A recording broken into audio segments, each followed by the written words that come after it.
Hi everybody! We're going to continue reading The Wizard of Oz today.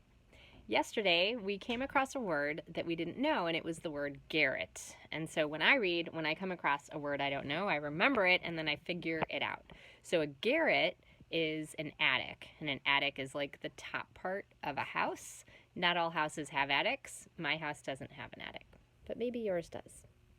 So today we're going to read until the end of the chapter, and I am going to show you the book as I am reading it, and I want you to still keep your eye out for who the characters are and what the setting is, because the setting can change, right? And we may meet new characters as the story goes on.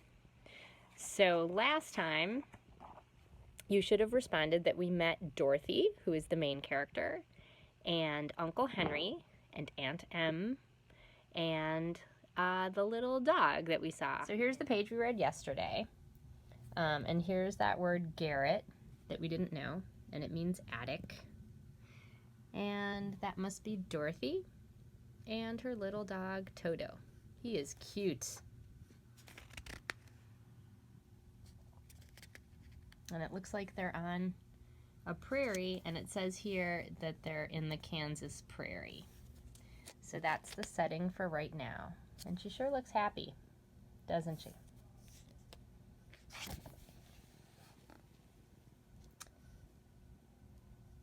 So here we have the next page, and here's the picture. I've also put this picture on my website, so you can look at it further, or you can look at the words while I'm reading.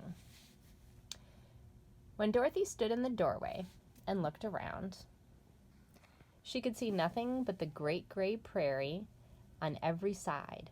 Not a tree nor a house broke the broad sweep of flat country.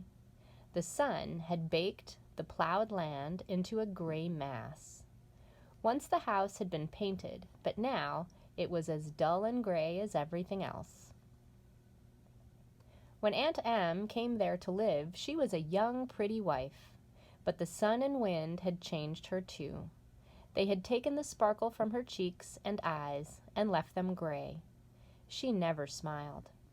When Dorothy, who was an orphan, first came to her, Aunt Em had been startled by the child's laughter. Whenever Dorothy's merry voice reached her ears, she looked at the little girl with wonder that she could find anything to laugh at. Uncle Henry never laughed. He worked hard from morning till night. He was gray also, from his long beard to his rough boots. It was Toto that made Dorothy laugh.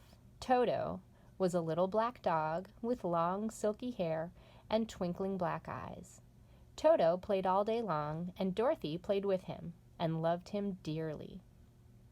Today, however, they were not playing.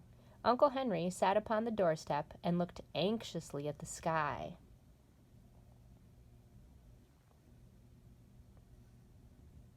What's happening in the sky?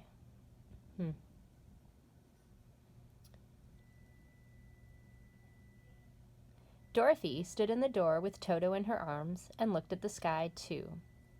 From the far north, they heard a low wail of the wind, and Uncle Henry and Dorothy could see where the long grass bowed in the waves before the coming storm. There now came a sharp whistling in the air from the south, and as they turned their eyes that way, they saw ripples in the grass coming from that direction also. Suddenly, Uncle Henry stood up. "There's a cyclone coming, Em," he called. "I'll go look after the stock." The stock is the livestock. They're chickens and they're pigs. Then he ran toward where the cows and horses were kept. Aunt Em dropped her work and came to the door. One glance told her of the danger at hand. "Quick, Dorothy!" she screamed. "Run for the cellar!" And remember, a cellar is like a basement, but you enter from the outside of your house. And if a tornado were coming, or a cyclone, they would be safe in the cellar. They must be very worried.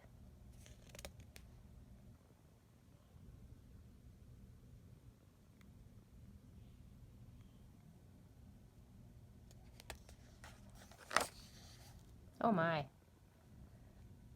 What do you think is happening here? Yikes.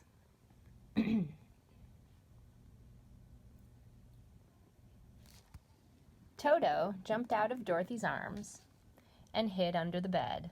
Aunt Em threw open the trap door and climbed down the ladder into the dark cellar. Dorothy caught Toto at last and started to follow her aunt. All at once there came a great shriek from the wind, and the house shook so hard that she lost her footing and sat down suddenly on the floor. A strange thing happened. The house whirled around 2 or 3 times and rose slowly through the air. Dorothy felt as if she were going up in a balloon. The great pressure of the wind on every side of the house raised it up higher and higher until it was at the very top of the cyclone. That must be super scary. And there it remained and was carried miles and miles away, as easily as you could carry a feather.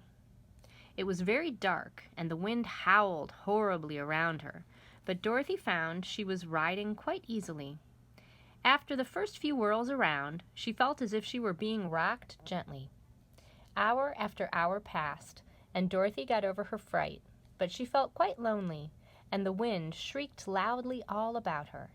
At first she wondered if she'd be dashed to pieces when the house fell, but as time passed and nothing terrible happened, she stopped worrying. At last she crawled over the swaying floor to her bed and lay down. Toto followed and lay down beside her.